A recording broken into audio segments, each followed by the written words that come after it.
Hello students. आज की इस वीडियो में हम क्लास 10th का बेसिक मैथ के टॉप 50 एमसीक्यूज कवरिंग करेंगे, जो आपके बोर्ड एग्जाम और प्री बोर्ड एग्जाम के पॉइंट ऑफ व्यू से बहुत इंपॉर्टेंट एमसीक्यूज हैं। तो चलिए स्टार्ट करते हैं अपनी नेक्स्ट स्लाइड से।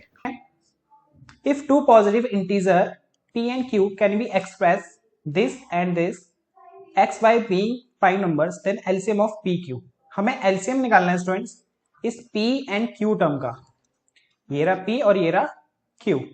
अब LCM कैसे निकालते हैं स्टूडेंट्स?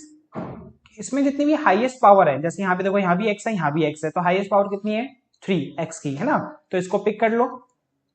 यहाँ भी y है, यहाँ भी y है, तो हाईएस्ट पावर किसकी है? इसकी। तो यहाँ y की पावर 3, तो इसको पिक कर लो। जितनी भी हाईएस्ट पावर वाले नंबर्स हैं, आपके प्राइम फैक्टर्स हैं, सबको पिक आउट कर लेंगे तो वही हमारे नंबर्स को मल्टीप्लाई के फॉर्म में लिख देंगे। वही हमारा क्या कहलाता है स्टूडेंट्स? एलसीएम। तो इसका एलसीएम आया एक्स क्यूब और वाई क्यूब। तो एक्स क्यूब वाई क्यूब कौन सा ऑप्शन है हमारा? बी। तो इसका आंसर हो गया हमारा बी ऑप्शन। नेक्स्ट क्वेश्चन है स्टूडेंट्स आपका, the exponent of 2 in the prime factorisation of 144। कह रहा है जब हम 144 का प्राइम फैक्टराइजेशन करते हैं तो जो 2 का एक्सपोनेंट क्या होगा। तो भाई सबसे पहले हम 144 का ना एलसीएम ले लो। 2 की टेल में 144 आया 72 बार में, 2 की टेल में 72 36 बार में, 2 की टेल में 36 18 बार में, 2 की टेल में 18 9 बार में। अब ये 3 की टेल में जाएगा 3 बार में, फिर ये 3 की टेल में 1 बार में। तो देखो 2 कितने टाइम्स है? 1 2 3 4। तो इसका मतलब ये हुआ 2 की पावर 4 और 3 है 2 टाइम्स, तो ये हुआ 3 का स्क्वायर। हमें बताना था एक्सपोनेंट किसका? 2 का। मींस 2 की पावर में क्या है? तो 2 की पावर में कितना है स्टूडेंट्स? 4। तो इसका मतलब इसका ए ऑप्शन। नेक्स्ट क्वेश्चन देखते हैं, if the LCM of A and 18, अगर ए और 18 का एलसीएम निकालते हैं तो वो आता है स्टूडेंट्स कितना? 36। अगर एचसीएफ निकालते हैं ए और 18 का तो वो आता है 2। नॉर्मल क्या कहना चाहता है कि भाई एलसीएम ए और 18 का कितना दिया हुआ स्टूडेंट्स आपको? 36। एंड एचसीएफ ए और 18 का कितना दिया हुआ स्टूडेंट्स आपको? 2। हमने एक फॉर्मूला पढ़ा हुआ है क्या, कि भाई एलसीएम किसी भी दो नंबर का और एचसीएफ उन्हीं सेम दो नंबर्स का वो इक्वल होता है उन दोनों नंबर के मल्टीप्लीकेशन के। अब देखो यहाँ पे वो दो नंबर है ए और 18, तो ए की जगह ए और बी की जगह 18। एलसीएम दे रखा है हमें 36 और एचसीएफ दे रखा है स्टूडेंट्स 2। 36 2 जा 72 इक्वल टू ए इंटू 18। ए के साथ ही मल्टीप्लाई में 18 इधर आके डिवाइड हो जाएगा। तो 18 को 72 से डिवाइड करा तो कितना आ गया स्टूडेंट्स? 4। तो ए की वैल्यू 4 हो गई, means option C. Next question देखते हैं। नेक्स्ट क्वेश्चन है students, the largest number which divide 70 and 125। हमें एक ऐसा सबसे बड़ा नंबर बताना है जो 70 को भी डिवाइड कर दे और 125 को भी डिवाइड कर दे, लिविंग रिमाइंडर 5 एंड 8। और रिमाइंडर कितना बचे स्टूडेंट्स? 5 और 8। तो अब देखो वो दो नंबर कैसे निकालेंगे। वो नंबर कौन सा होगा कि भाई जो जिसको हम 70 से भी डिवाइड करें और 125 से भी डिवाइड करें और रिमाइंडर 5 और 8 बचे। तो सबसे पहले आप क्या करो, 70 के लिए कितना रिमाइंडर बचना चाहिए? 5। तो 70 में से 5 माइनस कर दो, तो ये आ गया हमारा 65। अब 125 से के लिए रिमाइंडर कितना बचना चाहिए? 8। तो 125 में से 8 माइनस कर दो, तो ये बचा आपका 117। लार्जेस्ट नंबर चाहिए ना आपको, तो उसके लिए आप इन दोनों का एचसीएफ निकाल दो, क्योंकि एचसीएफ क्या होता है बेटा? Highest common factor. यही हमें क्या देगा? लार्जेस्ट नंबर देगा इन दोनों नंबर का, जो इनसे इनको डिवाइड कर देगा। तो 65 और 117 का एचसीएफ निकालो। एचसीएफ कैसे निकालेंगे? पहले ना इन दोनों के प्राइम फैक्टराइजेशन करो। 65 का प्राइम फैक्टराइजेशन क्या होगा स्टूडेंट्स? 5 की टेल में ये 13 बार में, 13 की टेल में ये 1 बार में, तो इसका हुआ 5 इंटू 13। अब 117 का प्राइम फैक्टराइजेशन क्या होगा स्टूडेंट्स? 3 की टेल में ये 9 3 बार में, 27 9 बार में, फिर दोबारा 3 की टेल में ये 13 बार में, फिर 13 की टेल में ये 1 बार में, मींस 3 का स्क्वायर इंटू 13। एचसीएफ निकालना है। एचसीएफ कैसे निकालते हैं स्टूडेंट्स? सबसे पहले कॉमन देखो, कॉमन क्या है इसके और इसके प्राइम फैक्टर में? 13। और लोवेस्ट पावर क्या है? दोनों की 1 1 ही है, तो यही हमारा क्या हो जाएगा? एचसीएफ कितना? 13। तो 13 एक ऐसा लार्जेस्ट नंबर है जिससे हम 70 को भी डिवाइड करेंगे और 125 को भी डिवाइड करेंगे और रिमाइंडर बचेगा इसका 5 और 8। तो means option A. Next question देखते हैं। If 1 0 of the polynomial quadratic polynomial is this -3 then the value of k। देखो ये टाइप का क्वेश्चन इंपॉर्टेंट है, पेपर में आते ही आता है इस टाइप का क्वेश्चन। एक तो कह रहा है भाई हमें एक 0 दिया हुआ है क्या -3 इस पॉलिनोमियल का, तो हमें k की वैल्यू फाइंड करनी है।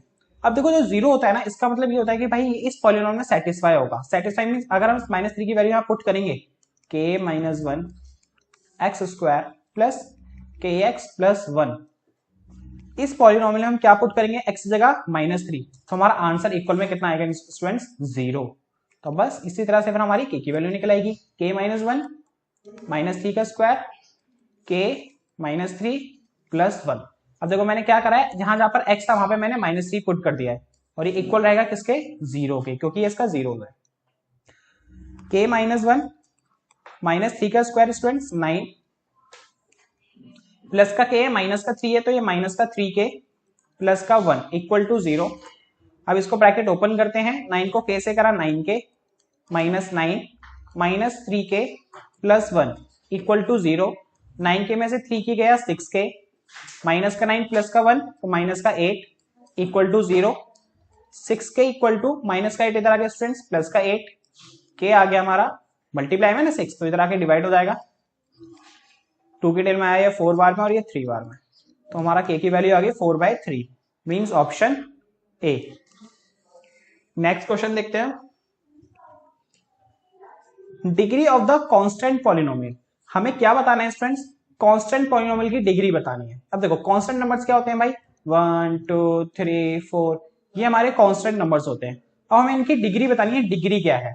अब देखो जैसे पॉलिनोमियल है 2x plus 1 3x square plus 4x minus 1, तो इसकी डिग्री क्या है स्टूडेंट्स, जो वेरिएबल है इसकी हाईएस्ट पावर क्या है 1, तो इसकी डिग्री 1 हुई।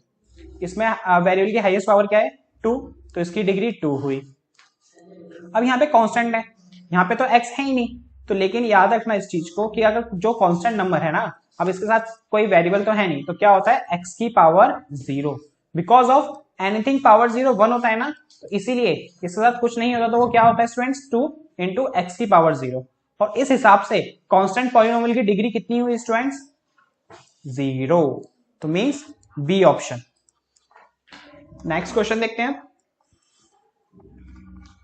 Graphically the pair of equation given by this equations, sorry क्या हो गया ये, represent two line which are. अब इन दोनों इक्वेशन को बताना है भाई ये क्या है, इंटरसेक्टिंग है, पैरेलल है, कोइंसिडेंट है, या इंटरसेक्टिंग एट एग्जैक्टली 2 पॉइंट्स हैं। तो अब देखो इनके लिए कंडीशन होती है भाई क्या, कि a1/a2 नॉट इक्वल है b1/b2 के, तो ये तो हो जाएगा इंटरसेक्टिंग। अगर a1/a2 इक्वल है b1/b2 इक्वल है c1/c2 के, तो ये हो जाएगा बेटा कोइंसिडेंट। अगर a1/a2 इक्वल है b1/b2 के और नॉट इक्वल है c1/c2 के, तो ये हो जाएगा स्टूडेंट्स पैरेलल। अब देखो अब a b c क्या है, a1 b1 c1 क्या है, इन इक्वेशन को पहले स्टैंडर्ड फॉर्म में लिखेंगे। Standard form means ax plus by plus c equal to 0 की फॉर्म में, इक्वल में 0 होना चाहिए। तो इसको हम इक्वल में 0 करने के लिए क्या करना पड़ेगा, प्लस के 5 को इधर ले जाएंगे, तो क्या हो जाएगा x प्लस 2y माइनस का 5 इक्वल टू 0। इसको उधर लेके जाएंगे तो क्या हो जाएगा ये 5x प्लस 10y माइनस का 7 इधर आके प्लस का 7 इक्वल टू 0। अब इसमें देखो a1 क्या हुआ 1, b1 क्या हुआ 2 और c1 क्या हुआ माइनस का 5। अब a2 क्या हुआ हमारा 5, b2 क्या हुआ हमारा 10, c2 क्या हुआ हमारा प्लस का 7। अब देखो a1 b1 c1 पता चल गया, a2 b2 c2 पता चल गया। अब तीनों को ना इसकी पेयर में लिखते हैं, 1 उसके नीचे a2, b1 ऊपर b2 नीचे, c1 ऊपर और c2 नीचे। अब जो कैंसिल आउट हो रहा है उसको कैंसिल आउट करेंगे, रेडियस फॉर्म में करेंगे। ये पहले से रेडियस फॉर्म में है, ये कैंसिल आउट हो रहा है 2 के डेल में 1 बार में और ये 5 बार में, तो ये हो गया 1/5 और ये माइनस का 5/7। ये तो भाई इक्वल है 1/5, लेकिन ये इक्वल नहीं है। और ये कंडीशन किसकी सेटिस्फाई हो रही है, पैरेलल वाले की है ना। ये देखो ना फर्स्ट वाला इक्वल होता है, इसके नेक्स्ट वाला अनइक्वल होता है, तो ये तो यहाँ पे सेटिस्फाई हो रहा है, तो इसका मतलब इसका बी ऑप्शन। नेक्स्ट क्वेश्चन है स्टूडेंट्स हमारा, the value of k for which the system of equation this and this has a infinite number of solution. इन दोनों इक्वेशंस के इनफाइनाइट नंबर ऑफ सॉल्यूशन है, हमें के की वैल्यू फाइंड करनी है। अब देखो इनफाइनाइट नंबर ऑफ सॉल्यूशन होते हैं तो भाई कंडीशन क्या होती है, a1 अपॉन a2 इक्वल होता है b1 अपॉन b2 इक्वल होता है c1 अपॉन c2 के। अब देखो इसका यूज करके हम देखो k की वैल्यू निकालेंगे। a1 की वैल्यू है हमारी 2, ये हमारा a2 होता है, ये वैल्यू है इसकी 4, b1 की वैल्यू हमारी 3, b2 की वैल्यू हमारी k। बस अब इसको लिखने की जरूरत नहीं है क्योंकि यहां से हमारी k की वैल्यू निकल आएगी। अब इसको हम क्रॉस मल्टीप्लाई कर देंगे, k को 2 से करा 2k, 4 को 3 से करा 12, तो k आ गया हमारा, 2 से डिवाइड करेंगे 2 को 6, तो k की वैल्यू आ गई फ्रेंड्स 6, मींस सी ऑप्शन। बेटा आराम से। नेक्स्ट क्वेश्चन है हमारा, सॉरी नेक्स्ट क्वेश्चन है हमारा, the area of triangle form by y equal to x, x equal to 6 and y equal to 0। अब हमें एरिया ऑफ ट्राइंगल निकालना है, किस किस का भाई, x इक्वल टू 6 की लाइन का, y इक्वल टू 0 की लाइन का और y इक्वल टू x की लाइन का। तो देखो कैसे निकालेंगे, y इक्वल टू x की लाइन, ये हमारा x एक्सिस होता है, ये हमारा y एक्सिस होता है, तो y इक्वल टू x की लाइन स्टूडेंट कैसी होती है, ओरिजिन से पास होते हुए जाती है कुछ इस तरीके से। ये हो गई हमारी y इक्वल टू x की लाइन। अब नेक्स्ट कह रहा है x इक्वल टू 6। अब देखो x की वैल्यू कहाँ है यहाँ पे, ये एक्सिस ना, तो प्लस का 6 यहाँ कहीं होगा, तो ये हो गया हमारा 6,0। तो इसका ग्राफ कुछ कैसे जाएगा, कुछ इस तरीके से। तो ये लाइन हो गई हमारी x इक्वल टू 6 की, y इक्वल टू 0। तो स्टूडेंट्स y इक्वल टू 0 कब होता है, x एक्सिस पे होता है, तो मतलब y इक्वल टू 0 कौन सी लाइन है, ये वाली x एक्सिस। अब इस लाइन से y equal to x line से और x इक्वल टू 6 लाइन से कौन सा ट्रायंगल फॉर्म हो रहा है, ये वाला जो मैंने अभी शेड कराया है ना। अब हमें इसका एरिया ऑफ ट्रायंगल निकालना है। एरिया ऑफ ट्रायंगल कैसे निकालते हैं students, half into base into height equal to half of, अब हमें चाहिए बेस। बेस क्या है स्टूडेंट्स, यहां से लेके यहां तक। अब यहां से लेके यहां तक का डिस्टेंस क्या है, ये हमारा 0,0 का पॉइंट है और ये हमारा 6,0 का पॉइंट है, तो इसका मतलब यहां से लेके कितना डिस्टेंस हुआ, ये 6 यूनिट, तो मीन्स हमारा बेस हो गया 6। अब चाहिए हमें हाइट, मीन्स यहां से लेके यहां तक का डिस्टेंस। अब उसके लिए मुझे y की वैल्यू पता होना चाहिए, क्योंकि देखो वर्टिकल लाइन कौन सी होती है हमारी, y की होती है ना, तो यहां से लेके मुझे यहां तक की किसकी वैल्यू चाहिए, इस पॉइंट पे y की वैल्यू चाहिए। अब कैसे निकालेंगे y की वैल्यू, ये जो लाइन आ रही है आपकी y इक्वल टू x की और ये x इक्वल टू 6 की, y इक्वल टू x की और x इक्वल टू 6 की, एक दूसरे को इंटरसेक्ट कर रही है। अब जहां पे वो इंटरसेक्ट करती है ना, तो इसका मतलब वो दोनों इक्वेशन एक दूसरे के साथ सेटिस्फाई होती है। अगर मैं x की यहाँ पे 6 पुट कर देंगे वैल्यू, तो इस तरह से हमारी y की वैल्यू निकल आएगी, वो कितनी आई 6। तो उस हिसाब से हमारी हाइट कितनी हो गई स्टूडेंट्स, 6 हो गई। यहाँ पुट कर देते हैं इसको भी, ये कैंसिल 3 बार में, 3 6 18, तो means B option. Next question देखते हैं, if x square plus k 4x plus k minus 1 plus 2 equal to 0 has equal roots then k। अब ये इक्वल रूट्स हैं इसके इक्वेशन के, और जब इक्वल रूट्स होते हैं तो स्टूडेंट्स एक कंडीशन होती है भाई कि B square minus 4ac equal होता है किसके, 0 के। अब बी ए सी क्या है, अब वो इस इक्वेशन से देख के पता चलेगा। स्टैंडर्ड फॉर्म होती है हमारी इक्वेशन की a x square plus b x plus c equal to 0। तो ए होता है जो एक्स स्क्वायर के साथ होता है, बी होता है जो एक्स के साथ होता है, सी होता है constant.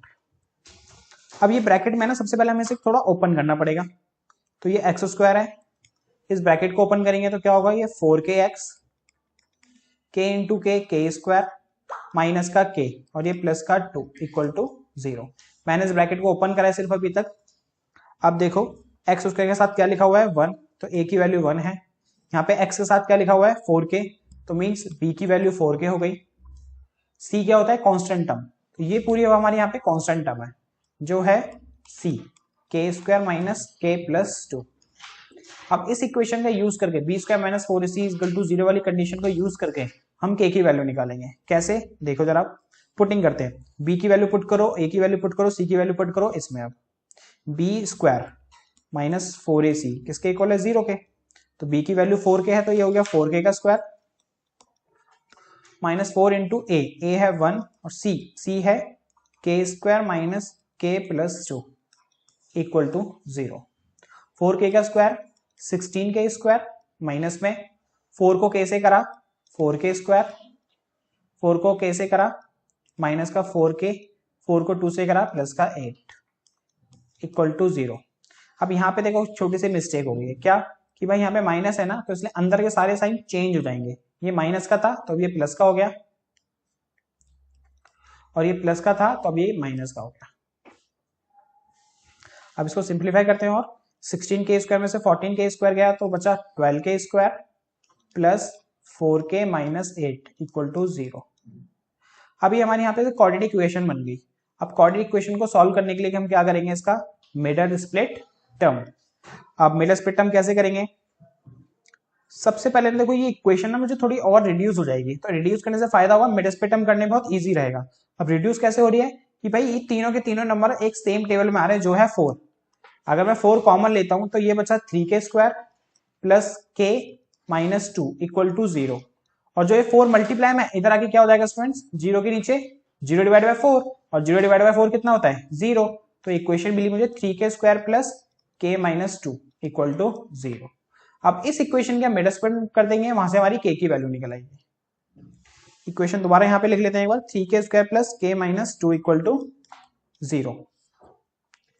First and last term को मल्टीप्लाई करते हैं, 3 इंटू माइनस 2 माइनस का 6, और बीच में नंबर क्या है k के साथ 1, मींस मल्टीप्लाई करके मेरे पास -6 होना चाहिए, और 1 को इस दो पार्ट में स्प्लिट करना है कि मल्टीप्लाई करके -6 और प्लस माइनस करने पे 1 होना चाहिए। तो वो नंबर है हमारे 3 और -2, 3 में से 2 गए 1, और 3 इंटू -2 -6। बस यहाँ पे अब ये 1k है ना, अब देखो यहाँ पे कुछ नहीं होता तो 1 होता है, तो इसलिए मैं 1k बोल रहा हूँ यहाँ पे। तो इसको हम क्या लिखेंगे भाई, 3k minus 2k plus 2 equal to 0। देखो 3k में से 2 गया k, और 3 इंटू 2 6।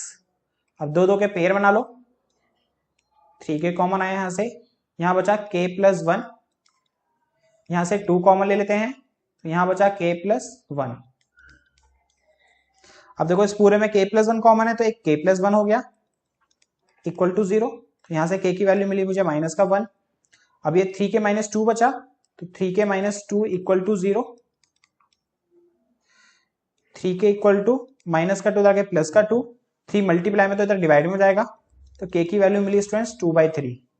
तो एक -1 और एक 2/3, -1 और 2/3 जो है ऑप्शन हमारा बी। नेक्स्ट क्वेश्चन देखते हैं students, if x plus 1 3x and 4x plus 2 are in AP find the value of x। कह रहा भाई ये 3 नंबर है वो AP में है, तो हमें x की वैल्यू फाइंड करनी है। अब देखो स्टूडेंट्स क्या होता है भाई, हमारी AP क्या होती है, A1 होता है, फिर A2 आता है, फिर A3, 4 टर्म है ना, ऐसे ही चलते रहता है। अब जो हमारी AP होती है, जो इनमें दो नंबर्स के बीच में जो कॉमन डिफरेंस होता है वो क्या होता है स्टूडेंट्स, सेम। अगर वो सेम है जब भी तो वो AP कहलाता है। तो इसका मतलब अब जो हमारा D होता है, अब A2 माइनस A1 करके D निकालें या A3 माइनस A2 करके D निकालें, तो कैसे भी D निकालें, D तो हमारा सेम आता है ना। तो अब देखो A2 माइनस A1 एक D है, मतलब कॉमन डिफरेंस है। अगर मैं A3 माइनस A2 करूं, जो भी हमारा D आएगा वो भी सेम ही रहेगा, क्योंकि उसने पहले से बोल दिया वो AP में है, तो AP में तो D सारे सेम होते हैं। अब इस चीज का यूज करके भाई A2 माइनस A1 इक्वल होता है A3 माइनस A2 के, इस चीज का यूज करके हम x की वैल्यू निकालेंगे। कैसे, ये हो गया हमारा A1, ये हो गया हमारा A2, ये हो गया हमारा A3। अब A1 A2 A3 की वैल्यू इसके अंदर पुट करेंगे और x की वैल्यू निकल आएगी। तो A2 है हमारा 3x माइनस में A1, और A1 है हमारा x प्लस 1, लेकिन यहाँ माइनस है ना तो अंदर का साइन चेंज, तो ये x माइनस 1 हो गया। A3 है हमारा 4x प्लस 2, A2 है हमारा 3x। अब इसको सिंप्लीफाई करते हैं, 3x में से x गया 2x माइनस का 1, 4x में से 3x गया x प्लस का 2, ये प्लस का x इधर आ जाएगा तो माइनस का x, माइनस का 1 इधर आएगा प्लस का 1, तो ये x इक्वल टू कितना आ गया स्टूडेंट्स 3। तो x की वैल्यू आ गई यहाँ पे हमारी 3। Means B option. Next question देखते हैं स्टूडेंट्स अब। Find the sum of first n natural number. हमें सम निकालना है फर्स्ट एन नेचुरल नंबर्स का। नेचुरल नंबर्स क्या होते हैं स्टूडेंट्स? वो जो 1 से स्टार्ट होते हैं, 1 2 3 4 अप टू इनफाइनाइट का। हमें इन सब का सम निकालना है। अब ये देखो गौर से देखो, ये एक एपी बन रही है जिसमें ए 1 है और डी भी 1 है और एन कितना है इसमें, नंबर ऑफ टर्म कितनी है, हमें एन नेचुरल नंबर तक निकालना है, तो एन हमारा एन ही है। अब ये एपी बन रही है, ए डी हमें एन पता है, तो यहाँ पे हम एस एन वाला फॉर्मूला लगा के क्या निकाल लेंगे, इन सब का सम निकाल लेंगे। तो एस एन का फॉर्मूला होता है एन बाई टू ब्रैकेट में 2a plus n minus 1 into में डी। एन को एन रहने देंगे, n by two, 2 into A है हमारा 1, तो 2 इंटू 1 2 रहेगा, एन माइनस 1 इंटू में डी, डी है हमारा 1, तो यहाँ डी की जगह 1 लिख देते हैं। एन बाई टू ब्रैकेट में 2 प्लस 1 को n माइनस 1 से करेंगे तो n माइनस 1 ही रहेगा, n बाई टू, 2 में से 1 गया स्टूडेंट्स 1 और ये n, तो n प्लस 1 बचा। बस यही हमारा आंसर है, n प्लस 1 डिवाइड बाय 2। तो sum of first n natural number क्या होगा students, n plus 1 divide by 2, means option B. Next question देखते हैं स्टूडेंट्स अब। The nth term of AP, the sum of उस nth टर्म इज Sn। हमें nth term बतानी है AP की जिसका सम ऑफ उस n टर्म इज Sn है। कह रहा भाई एक एपी है, हमें नहीं पता एपी क्या है, हमें उसकी nth टर्म बतानी, nth टर्म क्या होगी, और उनको जब हम सम करते हैं सबका तो वो Sn आता है। उस एपी का जब हम क्या करते हैं स्टूडेंट्स, सम करते हैं तो वो क्या आता है, Sn आता है। तो हमें nth टर्म ऑफ एपी बताना है। तो देखो डायरेक्टली आपकी एनसीईआरटी में इसका एक फॉर्मूला है, an equal to Sn minus में Sn माइनस 1। जब भी आपको फाइंड करना हो क्या स्टूडेंट्स, an, और गिवन हो आपको Sn, तो an निकालने के लिए हम ये वाला फॉर्मूला यूज करते हैं। तो इसका मतलब हमारा ऑप्शन हुआ इसमें से Sn माइनस 1, मतलब बी ऑप्शन। इसको एज अ फॉर्मूला की तरह याद कर लो। नेक्स्ट क्वेश्चन देखते हैं आप। Find out the common difference of AP this. हमें इस एपी का डी फाइंड करना है। अब डी फाइंड करने के लिए क्या करना होता है स्टूडेंट्स, हमें सेकंड टर्म में से फर्स्ट टर्म को माइनस करना है। सेकंड टर्म है माइनस का 5/6, माइनस करना है हमें माइनस का 1, तो माइनस माइनस प्लस हो गया इसलिए प्लस 1 हो जाएगा यहाँ पे। ये 1 एलसीएम आया 6 की टेल में 6 1 बार में, 1 को -5 से करा -5, 1 की टेल में 6 बार में, 6 को 1 से करा 6, माइनस प्लस माइनस, 6 में से 5 गया 1 और ये 6, तो इसका मतलब डी आ गया हमारा 1/6 और ये ऑप्शन है सी। नेक्स्ट क्वेश्चन देखते हैं स्टूडेंट्स अब। The next term of AP this after. कह रहा है भाई हमें एक एपी है √7, √28, √63, इसके नेक्स्ट टर्म बतानी है, नेक्स्ट टर्म कौन सी होगी। तो चलिए देखते हैं कैसे करेंगे।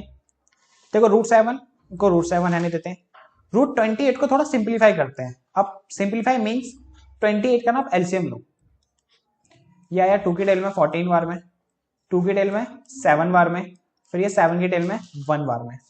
अब देखो ये पूरे पे √28 था ना, एलसीएम लेते हैं और जिसका पेयर बन जाता है, 2 का पेयर बन गया ना, तो उसको हम रूट के बाहर लिखेंगे और जिसका पेयर नहीं बना उसको हम रूट के अंदर लिखेंगे।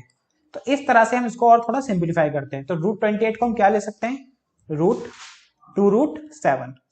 इसी तरह से आप क्या करेंगे, हम √63 को सिंप्लीफाई करेंगे। तो 63 का एलसीएम लेते हैं पहले तो, 3 की टेल में 21 बार में, 3 की टेल में 7 बार में और 7 की टेल में 1 बार में। अब देखो यहाँ पे 3 का पेयर बन गया तो ये 3 रूट के बाहर आ जाएगा, 7 का नहीं बना तो 7 रूट में ही रहेगा, तो इसका मतलब ये हो गया 3√7। अब देखो ये सिंप्लीफाई हो गया। अब इजी वे में हम क्या निकाल सकते हैं, इसकी नेक्स्ट टर्म निकाल सकते हैं। नेक्स्ट टर्म निकालने के लिए मुझे डी चाहिए। अब डी क्या है स्टूडेंट्स, a2 माइनस a1 से निकालते हैं। a2 है हमारा 2√7 माइनस करेंगे a1 जो है √7, तो 2√7 में से √7 गया तो √7, तो सीधा सीधा हमारा डी कितना आ गया, √7। और डायरेक्टली भी देखो हमें दिख रहा था, पहले आया 1√7, फिर आया 2√7, फिर आया 3√7, तो ऑब्वियस ही बात है नेक्स्ट टर्म क्या होगी 4√7। और अगर हम डायरेक्ट इस वे में करेंगे, पहले डी निकाल के करेंगे तो √7 है, 3√7 में √7 ऐड करेंगे तो 4√7। 1 मार्कर क्वेश्चन है, ज्यादा टाइम वेस्ट करना नहीं है। ऑब्वियसली बात है, जितना लॉजिक लगा के क्वेश्चन करेंगे उतना हमारे लिए बेस्ट रहेगा। तो यहीं से हमें पता चला था √7, फिर 2√7, फिर 3√7, तो उसके नेक्स्ट टर्म होगी 4√7। अब देखो ये 4√7 इस ऑप्शन में कहीं भी नहीं है, तो अब क्या करेंगे, जैसे हमने देखो इन नंबर्स को सिंप्लीफाई करके ये लिखा था, अब इसको हम क्या करेंगे भाई, इसको इस फॉर्म में कन्वर्ट करेंगे। अब वो कैसे करते हैं, देखो 4√7 है ना, मैंने आपको बताया था जिसका पेड़ बन जाता है वो रूट के बाहर आ जाता है। अब ऑब्वियसली आता है, अगर मैं इनको अंदर मल्टीप्लाई कर दूं किससे, 2 टाइम्स, तो वो रूट में चले जाएगा। देखो 2 पेयर होते थे, जब भी तो एक बाहर आता था, और एक बाहर है तो अंदर 2 से मल्टीप्लाई करेंगे। समझ रहे हो, देखो मैं क्या कह रहा हूं कि जब अंदर 3 2 टाइम्स था तो एक रूट बाहर आ गया था, अब एक रूट बाहर है तो अंदर जाके दोबारा डबल हो जाएगा। बस यही मैं कहना चाहता हूं। अब इसको क्या करेंगे, मल्टीप्लाई, 7 4 जा 28, अब 28 को 4 से और मल्टीप्लाई कर देते हैं, 4 8 जा 32 का 3, 4 2 जा 8, ये 11, तो रूट का 1 1 12। तो उसके बाद नेक्स्ट टर्म क्या होगी स्टूडेंट्स, रूट 1 1 12। नेक्स्ट क्वेश्चन है स्टूडेंट्स हमारा, the distance of a point 4,7 from the x axis. हमें एक्स एक्सिस से इस पॉइंट का डिस्टेंस बताना है। तो भाई क्या होगा डिस्टेंस, सबसे पहले हम कार्टेशियन प्लेन बनाओगे, ये रहा कार्टेशियन प्लेन। मैं आपको डायरेक्टली बताऊंगा उसका आंसर लिखना कैसे है, लेकिन अभी समझ लो आप, है ना। तो देखो ये होती है हमारी एक्स एक्सिस, ये होती है हमारी वाई एक्सिस। अब ये हमारी एक्स एक्सिस है और एक पॉइंट है 4,7, तो पहली वैल्यू एक्स को रिप्रेजेंट करता है, दूसरी वैल्यू वाई को रिप्रेजेंट करता है। तो लेट अज्यूम 4,7 यहां कहीं होगा, ये होगा हमारा 4,7 का पॉइंट। अब इस पॉइंट से इस एक्स एक्सिस का डिस्टेंस कितना है। अब देखो ये वर्टिकल जो लाइन होती है वो क्या रिप्रेजेंट करती है, वाई को, तो इसका मतलब जो वाई की वैल्यू है ना, किसकी वैल्यू है, वाई की वैल्यू, वही डिस्टेंस है किसका, एक्स एक्सिस का, इस पॉइंट से। ठीक है ना, देखो ये हमारा एक्स एक्सिस है, ये 4,7 ये पॉइंट है, हमें इस पॉइंट से एक्स एक्सिस का डिस्टेंस बताना है। तो अब ये यहां से लेके यहां तक डिस्टेंस कितना है इसका, वाई डिस्टेंस है, जो वाई की वैल्यू होगी वही इसका क्या होगा, डिस्टेंस होगा। तो मींस एक्स एक्सिस से 4,7 का डिस्टेंस कितना है, 7। यहीं पे अगर ये बोलता कि डिस्टेंस जो बताना है आपको वाई एक्सिस से बताना है, इस पॉइंट का और वाई एक्सिस का डिस्टेंस बताना है, तो उसका मतलब ये डिस्टेंस होता, और ये हॉरिजॉन्टल है, और हॉरिजॉन्टल लाइन किसकी होती है, एक्स एक्सिस की, तो उसका मतलब कितना डिस्टेंस होता है उस सिचुएशन में, वाई एक्सिस पे 4 का डिस्टेंस होता। तो बस आपको ये चीज याद रखनी है, जब एक्स एक्सिस से डिस्टेंस पूछे तो वाई का आंसर लिखना, जब वाई का आंसर वाई एक्सिस का डिस्टेंस पूछे तो एक्स वाला आंसर लिख देना। नेक्स्ट क्वेश्चन देखते हैं स्टूडेंट्स। अब कह रहा है the perimeter of triangle whose vertex is this this and this.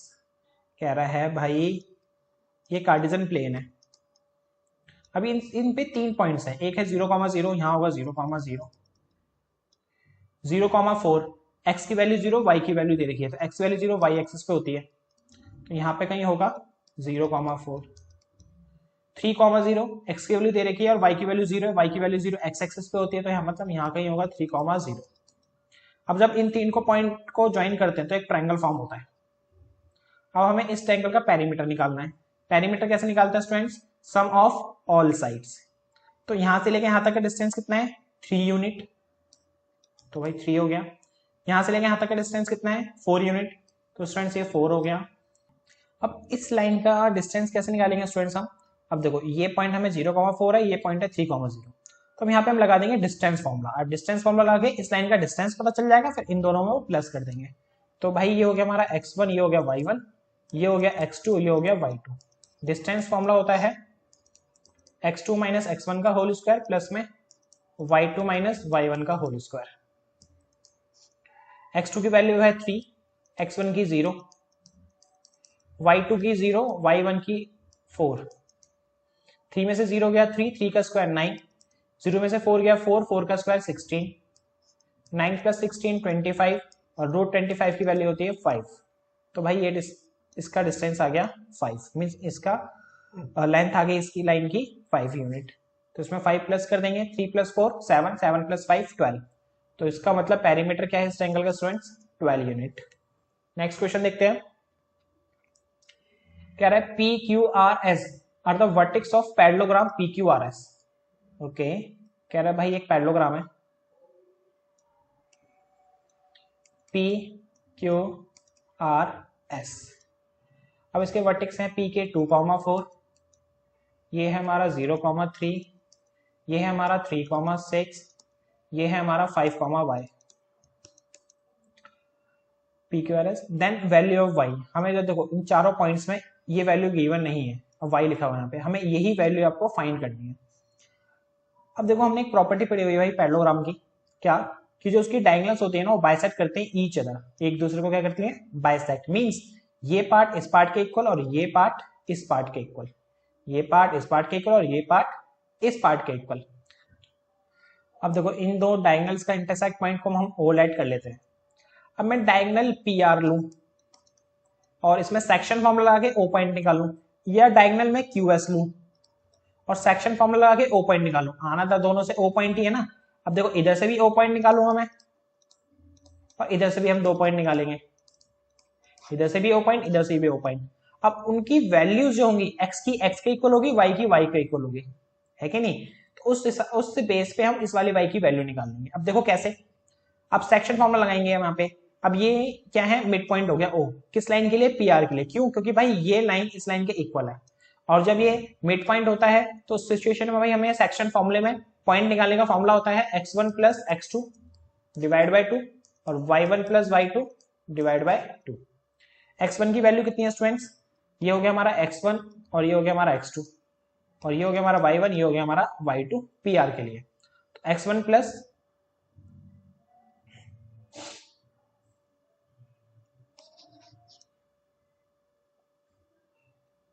So students ये हो गया हमारा x1, ये हो गया हमारा y1, ये हो गया हमारा x2, ये हो गया हमारा y2। अब x1 हमारा 2 है, x2 हमारा 3 है, तो 2 प्लस 3 डिवाइड बाय 2। y1 क्या है 4, y2 क्या है 6, तो 4 प्लस 6 डिवाइड बाय 2। अब इसी तरह से qs का देखते हैं। qs के लिए ये हमारा x1 हो गया, ये हमारा y1 हो गया, ये हमारा x2 हो गया, ये हमारा y2 हो गया। फॉर्मूला सेम रहेगा इसमें भी, क्योंकि ये पार्ट इस पार्ट के इक्वल है तो ये ओ मिड पॉइंट हो गया। तो यहाँ भी हम ये वाला फॉर्मूला लगाएंगे x1 plus x2 divide by 2, y1 plus y2 divide by 2, इस ओ पॉइंट निकालने के लिए, है ना।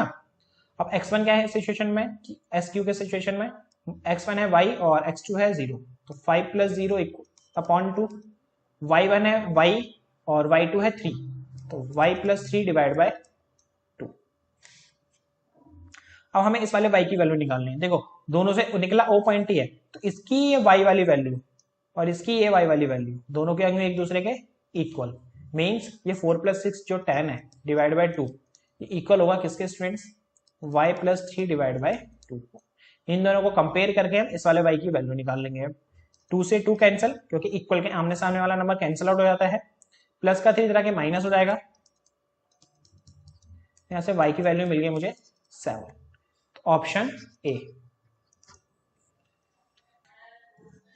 ये स्टूडेंट्स अब हमारा नेक्स्ट क्वेश्चन कह रहा है पी क्यू पैरेलल है बीसी के, पी क्यू पैरेलल है किसके, बीसी के, हमें क्यूसी फाइंड करना है, मतलब ये फाइंड करना है हमें। हम इसको लाइट कर लेते हैं। हमने भाई एक थ्योरम पढ़ी है बीपीटी थ्योरम कि एक ट्राइंगल होता है, अगर ये लाइन इस लाइन के पैरेलल होती है तो ये अपॉन ये के इक्वल होता है बाय बीपीटी। तो उसी चीज का यूज करके हम यहाँ से हम क्यूसी की वैल्यू निकाल सकते हैं। तो देखो 1.5 डिवाइड बाय 3 इक्वल होगा स्टूडेंट्स 1.3 डिवाइड बाय एक्स के, और एक्स को हमने क्यूसी माना हुआ है। अब इसको हम कर देते हैं cross multiply, 1.5x equal to 3 को इससे करा 3.9 हो गया ये, x equal to 3.9 divide by 1.5, point से पॉइंट कैंसिल,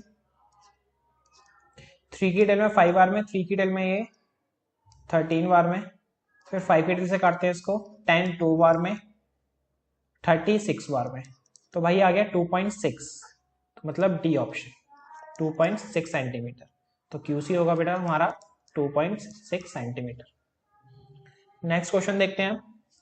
कह रहा है if on triangle ABC and DEF, दो ट्राइंगल हैं एबीसी एंड डीईएफ, इन दोनों ट्राइंगल में A B upon DE equal है बीसी अपॉन एफ डी के। तो ये दो ट्राइंगल सिमिलर कब होंगे, इन चारों कंडीशन में से बताना है कि इन दोनों के साथ मतलब इसके साथ एक कंडीशन और कौन सी होगी कि भाई वो कंडीशंस मिला के दोनों ट्रायंगल सिमिलर बन जाए। तो देखो ट्रायंगल सिमिलर कब होते हैं, उसके कुछ क्राइटेरियाज होते हैं। एक तो डबल ए क्राइटेरिया, एक होता है एसएसएस क्राइटेरिया और एक होता है एसएएस क्राइटेरिया।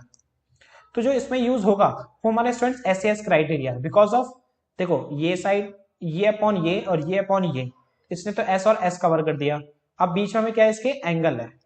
अब जो हमने साइड हमें गिवन दे रखी है कि भाई इसका साइड का प्रोपोर्शन इस साइड के प्रोपोर्शन के इक्वल है, तो उनके बीच में देखो एंगल कौन सा फॉर्म हो रहा है, तो इनके बीच में हो रहा है एंगल बी और इनके बीच में हो रहा है एंगल डी। तो इसका मतलब इन दोनों ट्रायंगल सिमिलर कब होंगे, जब एंगल बी एंगल डी के क्या होगा स्टूडेंट्स, इक्वल होगा। तो बी और डी के कौन से इक्वल में है, सी में, तो इसका मतलब इसका सी ऑप्शन हो गया।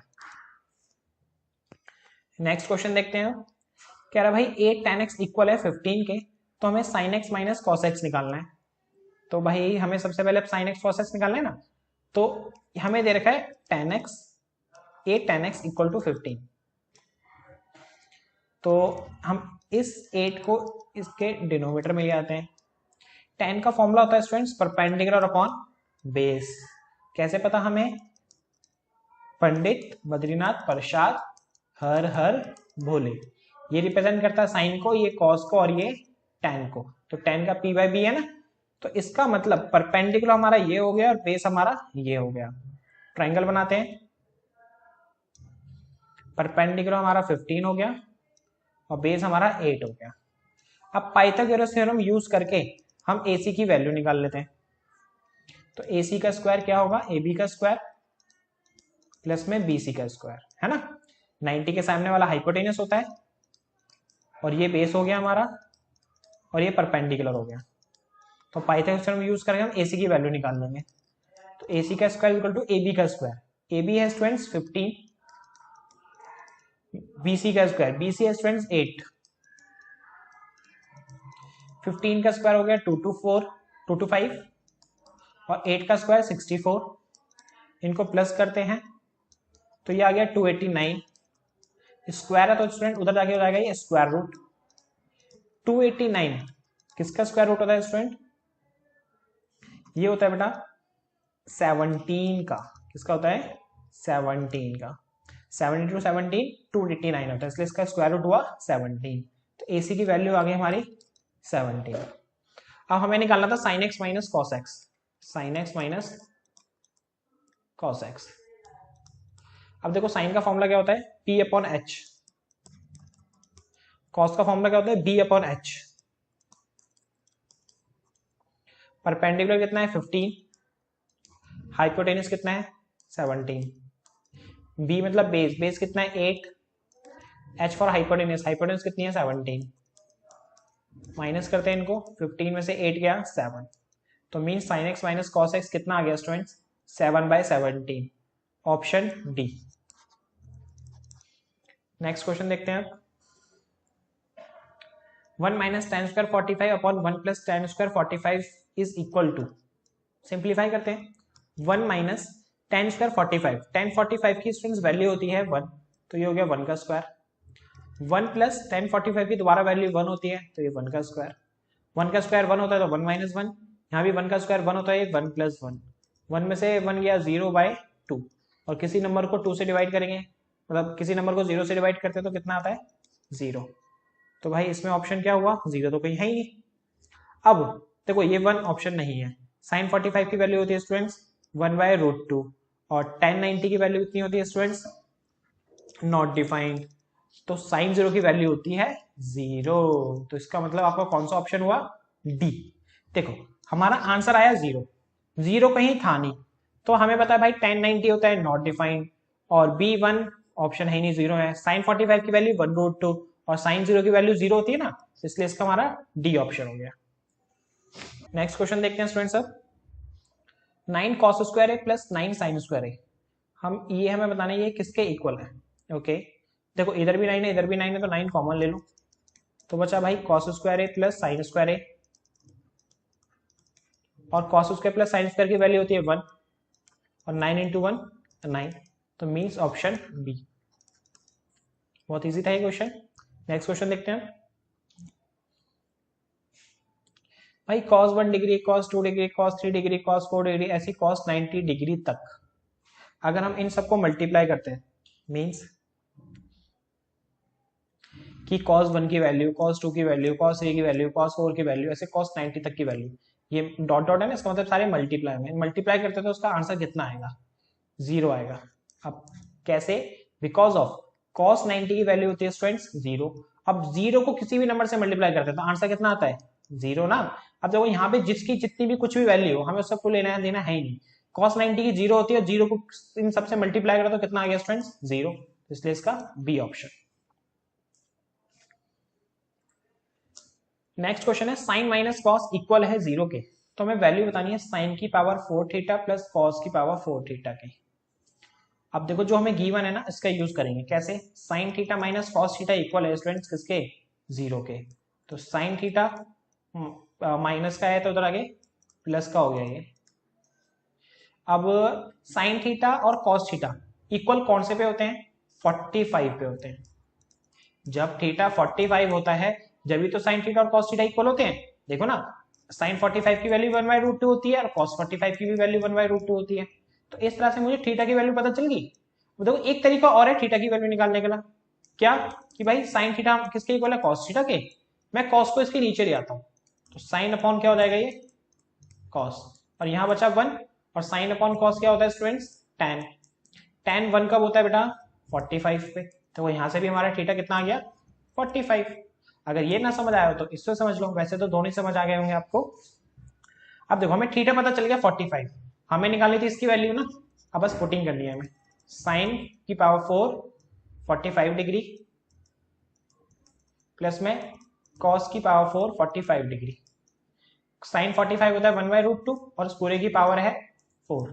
कॉस 45 की वैल्यू 1/√2 और इस पूरे की पावर है 4। अब 1 को 4 टाइम्स मल्टीप्लाई करेंगे तो 1 ही आएगा। अब √2 को 4 टाइम्स मल्टीप्लाई करेंगे, मीन्स √2 इंटू √2 इंटू √2 इंटू √2। देखो सेम रूट को 2 बार मल्टीप्लाई करते तो क्या आता है स्टूडेंट्स, वही नंबर आता है। तो √2 इंटू √2 2, इसी तरह से ये √2 इंटू √2 2, और इन दोनों को मल्टीप्लाई कर देते हैं, 2 2 4। तो मीन्स √2 की पावर कितना आ गया स्टूडेंट्स, 4। सेम इधर भी 1/4, 4 तो 4 ही एलसीएम आएगा, तो इधर भी 4 इधर भी 4 है, ऊपर 1 + 1 और ये हो गया 2, 2 की टेल में 1 बार में और ये 2 बार में। आंसर आया आपका 1/2, means C option. Next question देखते हैं, the ratio of the length of a rod and shadow is 1:√3। Okay, कह रहा भाई एक रॉड है, इसकी शैडो पड़ रही है, उनका रेशियो 1:√3 है, मतलब ए बी सी है ना, ये होगी हमारी रॉड, ये होगी इसकी shadow, means A B upon B C, A B upon B C कितना है स्टूडेंट्स, 1/√3 है। तो हमें एंगल ऑफ एलिवेशन बताना है इसका, मीन्स हमें ये एंगल बताना है। अब ये एंगल कैसे निकालेंगे, तो देखो जरा इधर, हमें पता है भाई A B upon B C की वैल्यू पता है, और थीटा के सामने वाला परपेंडिकुलर, और ये हो गया हमारा बेस, मतलब हमें P अपॉन बी पता है। एक तरीके से देखा जाए तो हमें क्या पता है, P अपॉन बी, और P अपॉन बी फॉर्मूला होता है स्टूडेंट्स किसका, tan थीटा का। वही सेम चीज पंडित बद्रीनाथ प्रसाद हर हर भोले, ये साइन का, ये कॉस का, ये tan का, तो tan का क्या होता है, P/b। तो मीन्स tan थीटा इक्वल होता है P/b के, तो tan थीटा P/b के इक्वल, और P/b की वैल्यू कितनी है, 1/√3।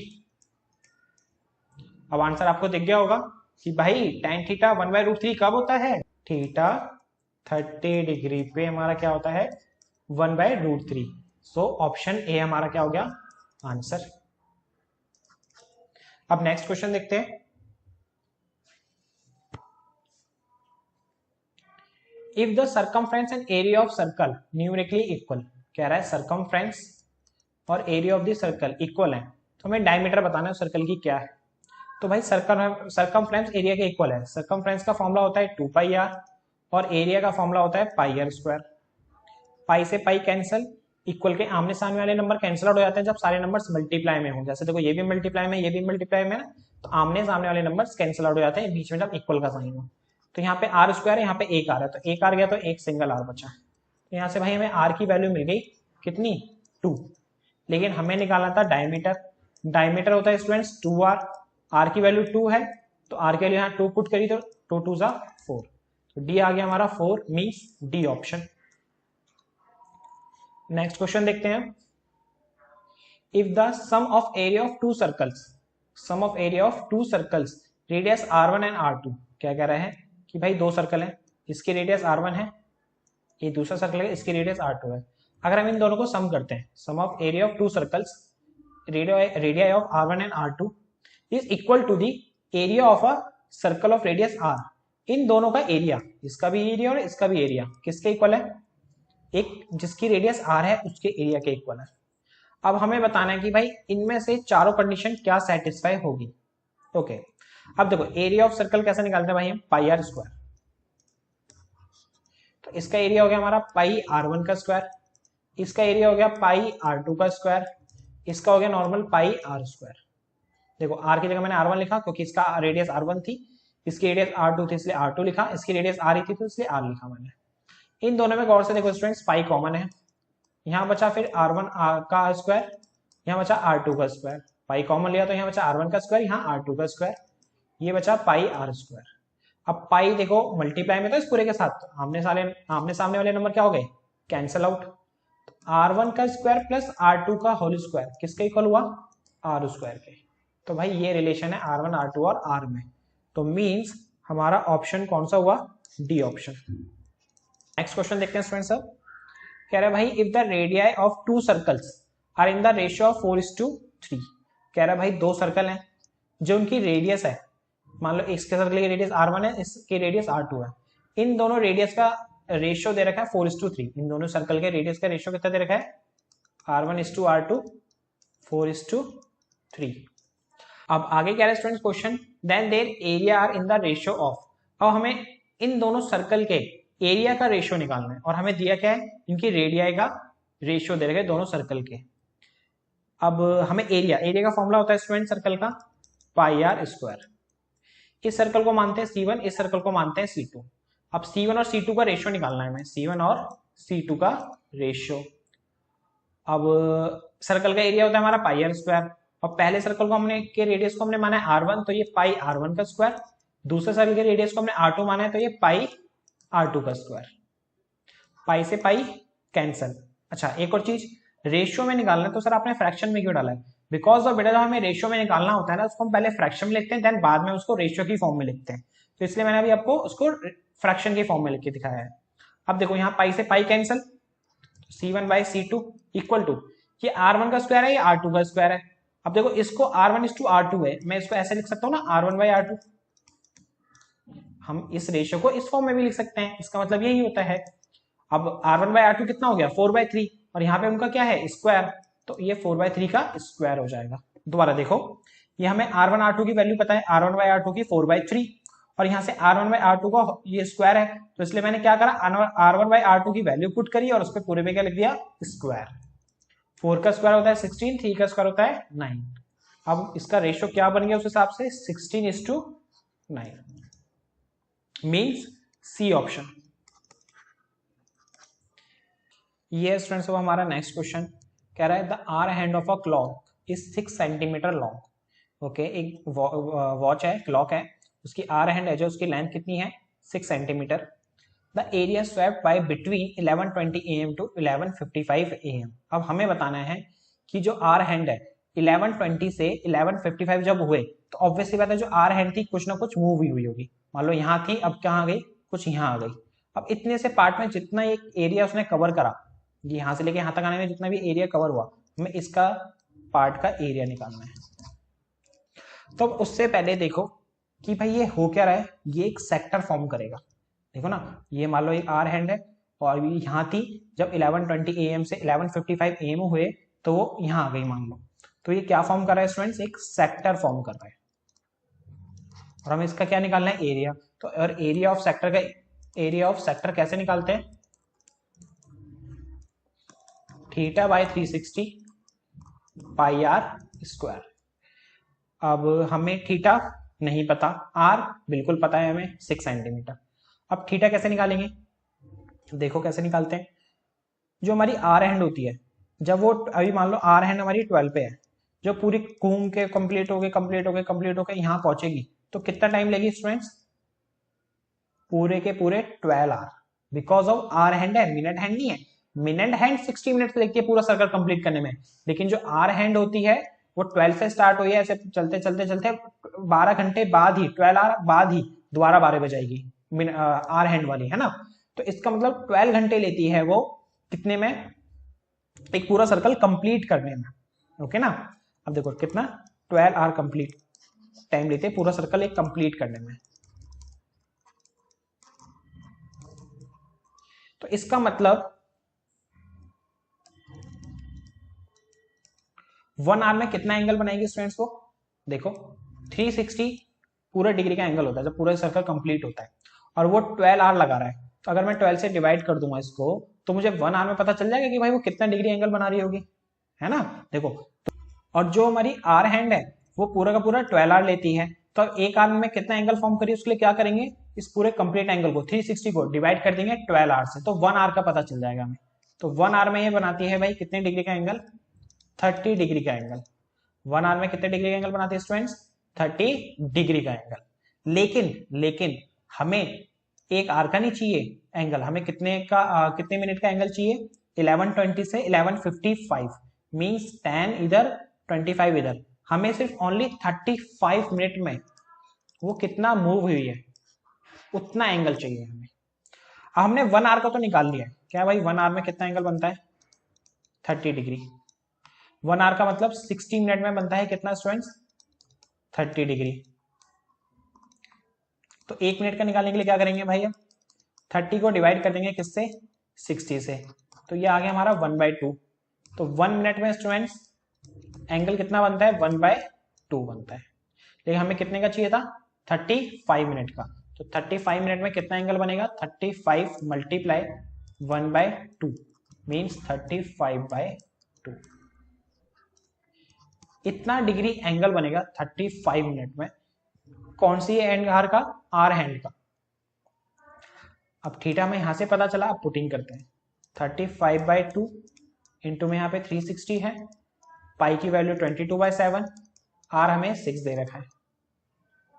7 से 35 कैंसिल 5 बार में, 6 से 360 60 बार में, 6 से 60 10 बार में, 5 से 10 2 बार में, 2 से 12 11 बार में।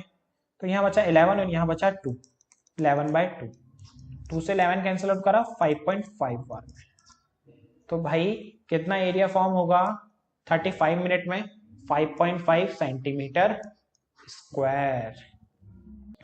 अब ये है स्टूडेंट्स हमारा नेक्स्ट क्वेश्चन। कह रहा है इन the figure perimeter of triangle ABC. इस फिगर का हमें एबीसी ट्राइंगल का क्या निकालना है? पेरीमीटर निकालना है। ट्राइंगल का पेरीमीटर कैसे निकालते हैं? Sum of all sides. अब इसमें भाई हमें अधूरी अधूरी साइड्स दी हुई हैं, तो हम इस पहले कंप्लीट करेंगे, देन उसके बाद हम इसका पेरीमीटर निकालेंगे। अब हमने एक थ्योरम पढ़ी है क्या, कि भाई एक सर्कल है, एक्सटर्नल पॉइंट्स से इस पर टेंजेंट ड्रॉ करते हैं, तो ये दोनों टेंजेंट एक दूसरे के क्या होती है स्टूडेंट्स? इक्वल। अब देखो जैसे ए पॉइंट है, ये एक्सटर्नल पॉइंट हो गया इस सर्कल के लिए, इस पे ए आर और ए क्यू क्या है स्टूडेंट्स? एक टेंजेंट जा रही है। तो अगर ये 4 है तो ये भी क्या हुआ? 4 इस थ्योरम के हिसाब से। अगर ये 6 है तो ये भी कितना हुआ स्टूडेंट्स? 6 हुआ। अगर ये 5 है तो ये भी कितना हुआ स्टूडेंट्स? ये भी 5 हुआ, है कि नहीं। अब इन सबको क्या कर देंगे हम? प्लस, तो क्या आ जाएगा? Perimeter of triangle. तो कर देते हैं 4 + 6 10, 10 + 6 16, 16 + 5 21, 21 + 5 26, 26 + 4 30। तो मींस ए ऑप्शन आपका आंसर हो गया। नेक्स्ट क्वेश्चन देखते हैं। In the figure if P and P B are tangent, P A P B tangent है तो ऑब्वियसली बात है ये इक्वल होंगे। अभी लास्ट क्वेश्चन में मैंने बताया एक्सटर्नल पॉइंट से जब सर्कल पे टेंजेंट ड्रॉ करते हैं तो वो दो टेंजेंट ड्रॉ करते हैं तो दोनों टेंजेंट इक्वल होती है। आगे देखते हैं क्या कह रहा है। Circle O such that APB is 50, ये एंगल हमें 50 दे रखा है। ओ ए बी हमें फाइंड करना है। ओ ए बी मीन्स ये वाला एंगल आपको क्या करना है स्टूडेंट्स? फाइंड करना है। ओके, अब देखो ये ट्राइंगल दिख रहा है आपको A P B in triangle A P B.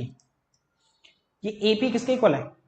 PB के, बिकॉज ऑफ भाई ये टेंजेंट है, इसका मतलब ये आइसोलेटस ट्रायंगल हो गया। तो और आइसोलेटस ट्रायंगल होता है तो ये एंगल इस एंगल के क्या होगा स्टूडेंट्स? इक्वल। अगर ये एक्स है तो ये भी क्या हुआ? एक्स हुआ। तो भाई इस हिसाब से हम इस x की वैल्यू हम यहाँ से निकाल सकते हैं। कैसे कि भाई ट्राइंगल में तीनों एंगल का सम होता है 180, तो 50 plus x plus x, 50 plus x कितना होगा students 180, x x 2x plus का 50 इधर आके माइनस हो जाएगा, 2x इक्वल टू 130, तो यहाँ से x की वैल्यू आ गई 130 डिवाइड बाई 2 मीन्स 65। तो भाई ये वाला एंगल ये कितना आ गया 65 आ गया।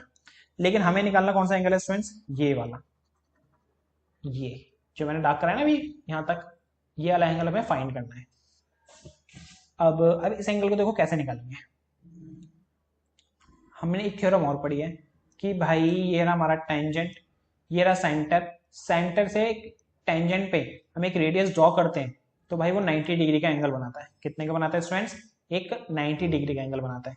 तो ये रहा हमारा सेंटर, ये रही हमारी पॉइंट ऑफ कॉन्टेक्ट की टेंजेंट, तो ये पूरा एंगल होगा स्टूडेंट्स कितना 90 डिग्री। और इस पूरे 90 डिग्री में से मैं 65 ये वाले एंगल को माइनस कर दूंगा 65 को, तो बचेगा क्या, ओए भी तो बचेगा जो हमें निकालना था, है कि नहीं। देखो ये पूरा का पूरा एंगल 90 है और ये अधूरा एंगल ये वाला एंगल है, अभी हमने निकाला कितना 65, तो ये वाला एंगल कितना आएगा 90 minus 65 means 25 degree, means option हुआ हमारा ए ऑप्शन। नेक्स्ट क्वेश्चन देखते हैं स्टूडेंट्स। अब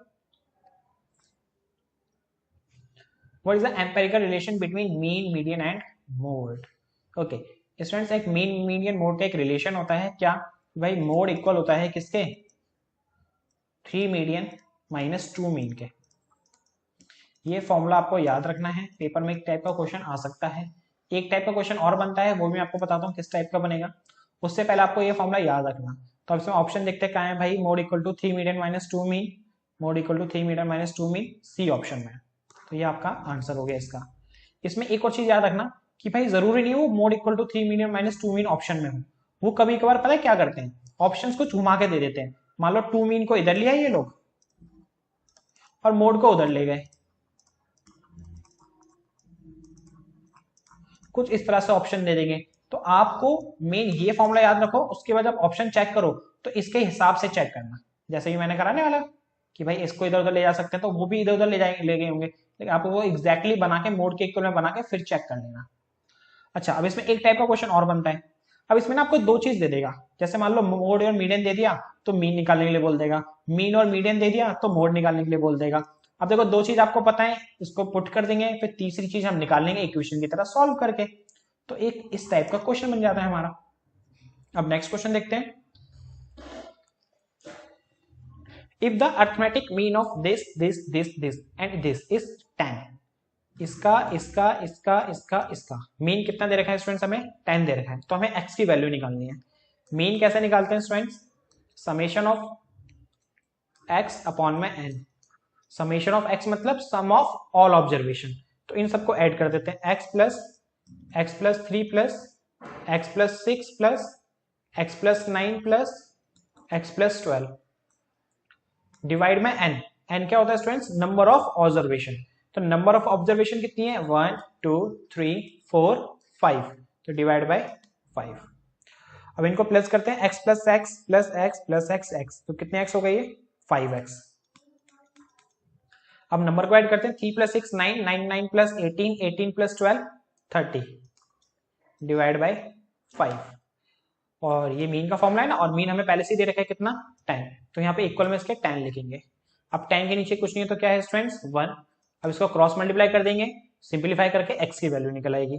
1 को 5x प्लस 30 से करा तो 5x प्लस 30, 10 को 5 से करा 50, 5x इक्वल टू 50 माइनस 30, तो 5x आ गया हमारा 20, 50 में से 30 के 20 ना, 5 मल्टीप्लाई में इधर आके डिवाइड हो जाएगा, कैंसिल हो गया, आ गया हमारा x की value 4, means D option.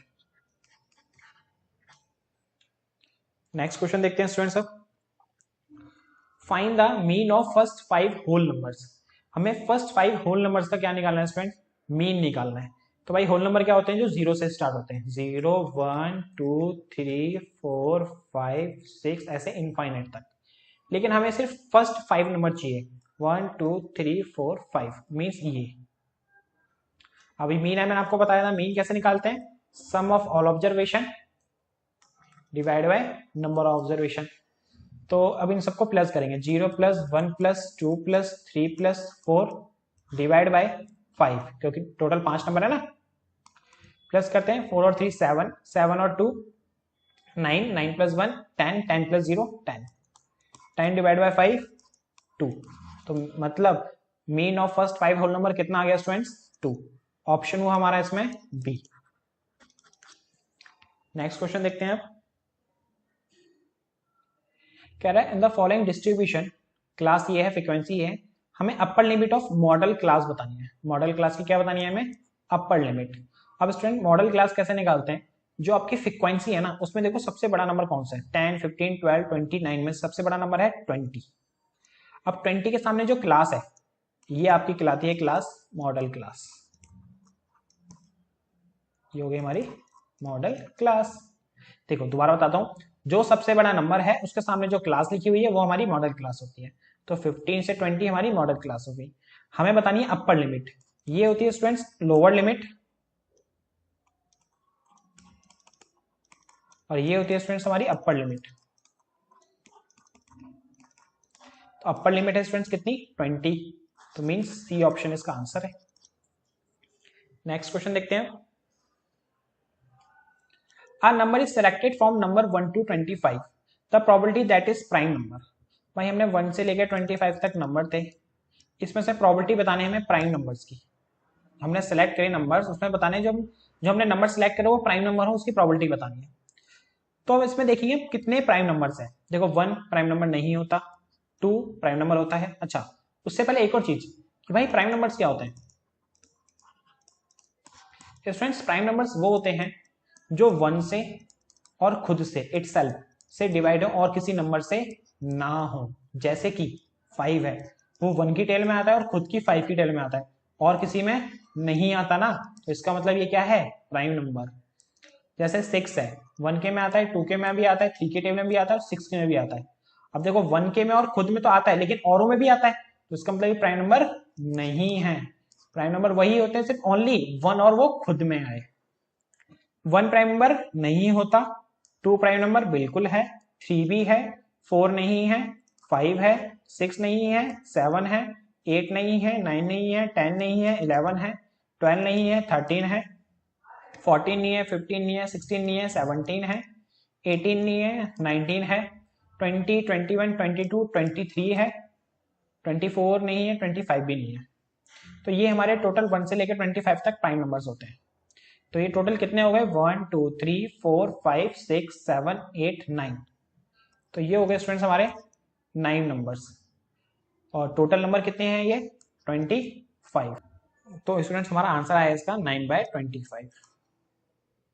But ये ऑप्शन में तो है नहीं, शायद ये ऑप्शन स्टूडेंट्स गलत टाइप हो गए हैं, लेकिन इसका आंसर क्या रहेगा, 9/25 ही रहेगा। आपको एक चीज और बताने, कभी बाई चांस आपके पेपर में क्वेश्चन गलत आ जाता है ना, और वहां पे आप सिर्फ क्वेश्चन अटेम्प्ट या क्वेश्चन लिख के भी आ जाओगे, क्वेश्चन गलत था और लेकिन आप सिर्फ क्वेश्चन नंबर डाल के आ जाओगे ना, तो आपको उसके पूरे मार्क्स मिलेंगे।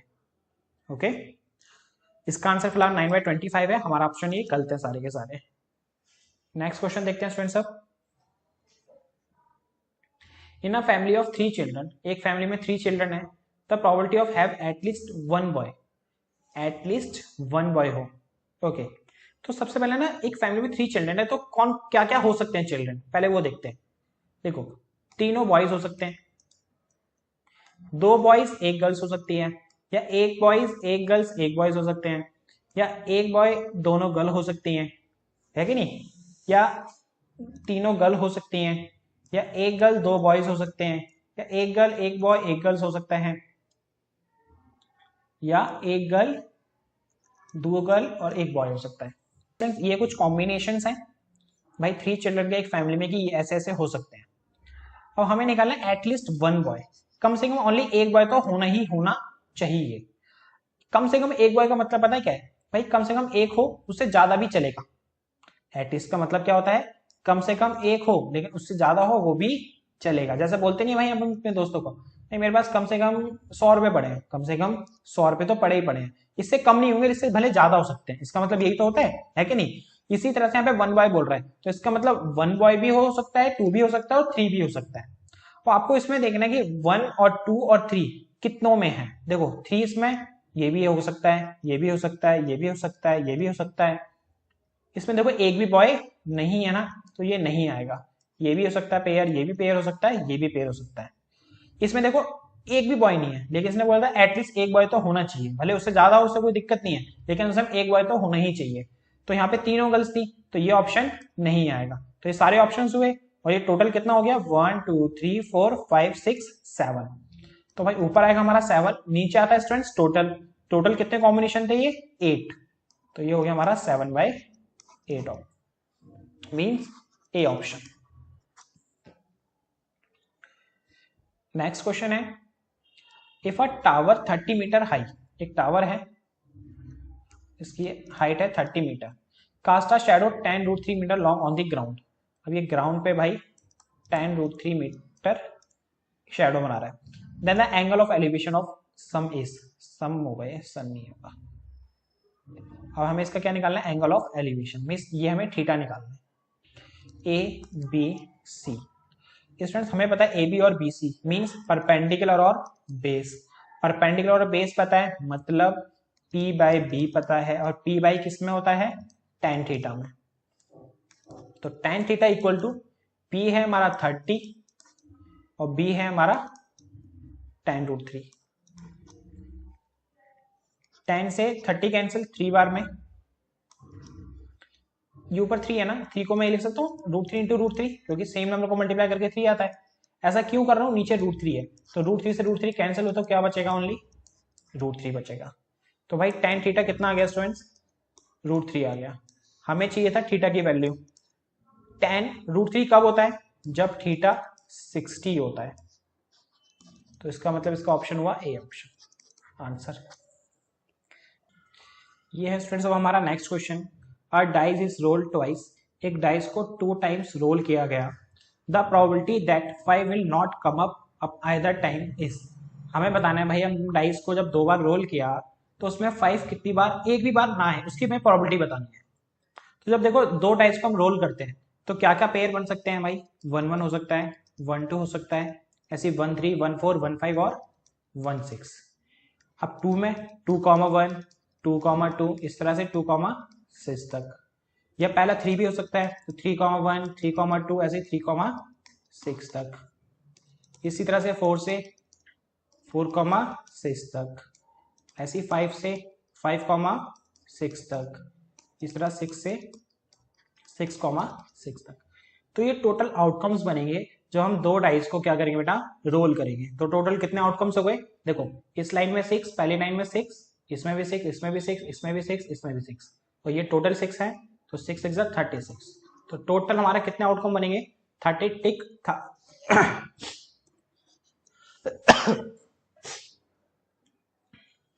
36 आउटकम्स बनेंगे हमारे इसमें अब टोटल में।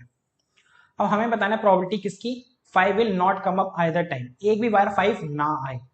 तो देखो 1 1 1 2 इसमें भी 5 नहीं है, 1 3 में भी 5 नहीं होगा, 1 4 में भी 5 नहीं है, 1 5 में 5 है, 1 5 होगा ना यहाँ पे कहीं, और 1 6 है। सिर्फ एक ही बार तो 5 आया, और बाकी 5 में नहीं आया। टोटल 6 पेयर थे, तो इसका मतलब इसमें 5 टाइम्स 5 नहीं आया। और इसमें भी 5 पेयर ऐसे होंगे जिसमें 5 नहीं आया होगा। इस 3 वाली लाइन में भी सिर्फ 5 पेयर ऐसे होंगे जिसमें 5 नहीं आया होगा। 4 वाली लाइन में भी 5 पेयर होंगे जिसमें 5 नहीं आया होगा। और ये 5 वाली लाइन में तो देखो सब में ही 5 है, तो भाई कोई ऐसा पेयर है ही नहीं जिसमें 5 ना हो, तो ये 0 हो गया इसमें। और 6 वाली लाइन में 6 5 सिर्फ एक ही पेयर है ना जिसमें 5 है, और बाकी 5 में नहीं है, तो इनमें 5 में नहीं है जिसमें 5 नहीं आया है। तो टोटल ऐसे कितने पेयर हो गए जिसमें 5 नहीं आया है, 5 + 5 + 5 + 5 + 5 25। तो ऐसे 25 पेयर्स हैं जिसमें 5 एक भी बार नहीं आया है, और टोटल इसके हमारे कितने आउटकम्स थे, 36। तो इसकी प्रोबेबिलिटी हो गई स्टूडेंट्स हमारी 25/36 मींस ऑप्शन डी। ये स्टूडेंट्स अब हमारा नेक्स्ट क्वेश्चन कह रहा है, if the probability of winning a game is 0.03, एक गेम को जीतने की प्रोबेबिलिटी है 0.03, तो भाई विनिंग गेम है ना, तो प्रोबेबिलिटी ऑफ विनिंग लिख देते हैं, PW कितनी है 0.03। Then the probability of losing, तो हमें बतानी है प्रोबेबिलिटी ऑफ लूजिंग की, मतलब प्रोबेबिलिटी ऑफ लूजिंग से एल से डिनोट कर रहे हैं हम इसको, ये हमें फाइंड करना है। इस पे लग रहा है भाई कॉम्प्लीमेंट्री इवेंट की कंडीशन क्या होती है वो, भाई प्रोबेबिलिटी ऑफ ई, किसी भी एक इवेंट की प्रोबेबिलिटी अगर हम ऐड करें उसमें उसके ना होने की प्रोबेबिलिटी, उन दोनों का सम 1 होता है। समझ रहे हो मैं क्या कह रहा हूँ, क्या कह रहा है भाई, किसी चीज की प्रोबेबिलिटी और किसी उसी के ना होने की प्रोबेबिलिटी, किसी चीज की प्रोबेबिलिटी और उसी चीज के ना होने की प्रोबेबिलिटी को हम ऐड करते हैं तो आंसर आता है 1। तो इस चीज का यूज करके हम निकाल देंगे भाई लूजिंग की प्रोबेबिलिटी। तो इस हिसाब से विनिंग की प्रोबेबिलिटी और लूजिंग की प्रोबेबिलिटी दोनों को सम करेंगे तो कितना होगा स्टूडेंट्स, 1 होगा। और हमारे पास विनिंग की प्रोबेबिलिटी दी हुई है 0.03, प्रोबेबिलिटी ऑफ लूजिंग हमें निकालनी है, इक्वल में यहाँ 1 है, इसको इधर लेके क्या कर देंगे माइनस, तो ये आ जाएगा हमारा 0.97। ये लूजिंग की हमारी प्रोबेबिलिटी 0.97 है, जो है ऑप्शन बी। नेक्स्ट क्वेश्चन देखते हैं, class mark of the class interval. Class mark, हमें इस इंटरवल का क्या निकालना है स्टूडेंट्स, क्लास मार्क निकालना है। तो क्लास मार्क का फॉर्मूला होता है लोअर लिमिट प्लस में अपर लिमिट डिवाइड बाय 2। तो ये होती है हमारी लोअर लिमिट और ये होती है हमारी अपर लिमिट। तो 70 plus 80 divide by 2, 150 divide by 2, तो हमारा आ गया ये 75। तो इस इंटरवल का क्लास मार्क कितना हुआ 75। नेक्स्ट क्वेश्चन देखते हैं, the value of sine square 30 cot 45 और माइनस में कॉस स्क्वायर 60 की हमें वैल्यू फाइंड करनी है। तो अब इनकी वैल्यूज पुट करते हैं। साइन 30 की वैल्यू होती है स्टूडेंट्स 1/2 और इसका स्क्वायर है। कॉट 45 की स्टूडेंट्स वैल्यू होती है हमारी 1 और 2 इंटू 1 हो गया ये, माइनस में कॉस 60 की वैल्यू होती है स्टूडेंट्स 1/2, तो ये 1/2 का स्क्वायर। 1/2 का स्क्वायर करेंगे 1/4, प्लस में 2 1 ज़ा 2, माइनस में 1/2 का स्क्वायर करेंगे 1/4। ये 1/4 प्लस का है, ये 1/4 माइनस का है, तो ये क्या हो जाएगा कट, सिर्फ बचा 2। तो भाई इसकी वैल्यू कितनी आ गई 2, means option A. Next question देखते हैं, how many zeros does the polynomial does have. इस पॉलिनोमियल में बेटा इनके जीरोस कितने होंगे, बहुत इजी क्वेश्चन है।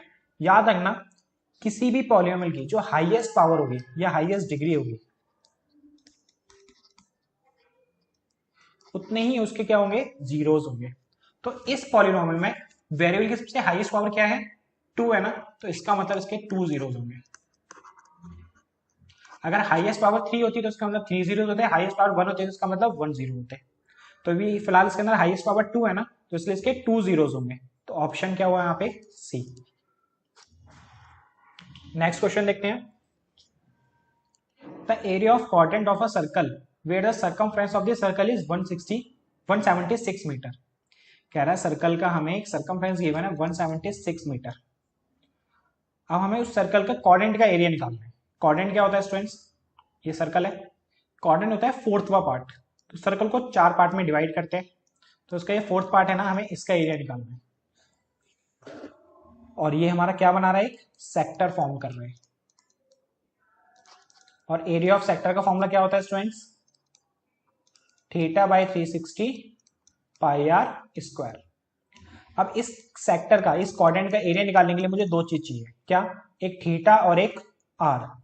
आर हमें नहीं गिवन, हमें सरकमफ्रेंस गिवन है, तो यहां से तो हमारा आर निकल आएगा। अब बचा थीटा। थीटा क्या होता है स्टूडेंट्स, ये। अब देखो ये क्वाड्रेंट है, पूरा कंप्लीट जो एंगल बनता है हमारे सर्कल का वो 360 होता है। कितना होता है स्टूडेंट्स 360। और क्वाड्रेंट का मतलब क्या होता है फोर्थवा पार्ट, तो इसलिए हम इससे क्या करेंगे 4 से डिवाइड कर देंगे इस पूरे एंगल को, कंप्लीट एंगल को। तो भाई हमें एक एंगल पता चल जाएगा, क्वाड्रेंट का एक एंगल कितना होगा 90 डिग्री। तो थीटा में पता चल गया 90। पाई की वैल्यू होती है 22/7। अब हमें किसकी वैल्यू चाहिए स्टूडेंट्स, आर की वैल्यू। अब आर की वैल्यू देखो यहां से निकालते हैं। सरकमफ्रेंस क्या होता है 2πr equal to 176। 2 into pi की वैल्यू होती है 22/7, आर हमें नहीं पता, वही तो चाहिए 176। अब देखो r इक्वल टू जो डिवाइड में है इधर आके क्या हो जाता है मल्टीप्लाई, और जो मल्टीप्लाई में इधर आके क्या हो जाएगा स्टूडेंट्स डिवाइड। 2 की डेल में 176, 16 आया 8 बार में, फिर 16 8 बार में, 2 की डेल में ये 11 बार में, 2 की डेल में ये 44 बार में, 11 की डेल में ये 4 बार में, 7 4 जा 28, आर आ गया भाई 28। मल्टीप्लाई में आर का स्क्वायर, आर यहां से निकल चुका है तो ये हो गया 28 का स्क्वायर। अब इसको हम क्या कर लेंगे स्टूडेंट्स सिंप्लीफाई, किसको 90/360 इंटू 22/7 इंटू 28 इंटू 28, 0 से 0 कैंसिल आउट हुआ, 9 से 36 4 बार में, 4 से 28 कटा 7 बार में, और ये 7 से 7 कटा, तो बचा आपका 22 और 28, 22 और 28। अब 22 को 28 से मल्टीप्लाई कर देते हैं,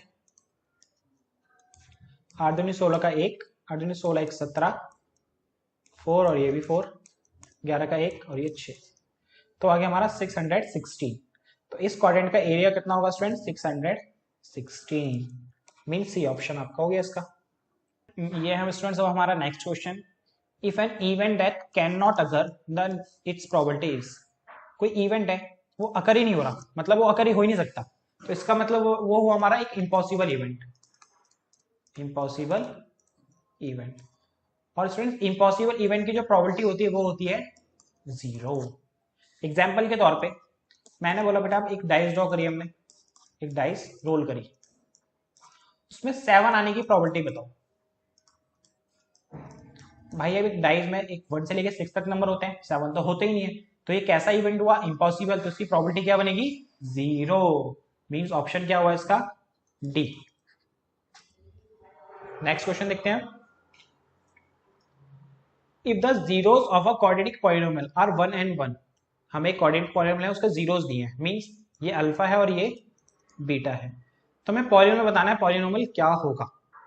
अब देखो दो तरीके हैं कि भाई इनकी मेटास्पेटम करें, देखें किसका 1 1 आंसर आ रहा है, ठीक है ना। या दूसरा तरीका क्या है, डायरेक्टली जब आपको जीरोस पता हो तो एक इक्वेशन याद रखो, क्या x square minus alpha plus beta x plus में अल्फा बीटा, इसको याद रखो, और जब भी आपको दो जीरोस पता हो इसके अंदर पुटिंग करो, आपका पॉलिनोमियल आपके सामने होगा।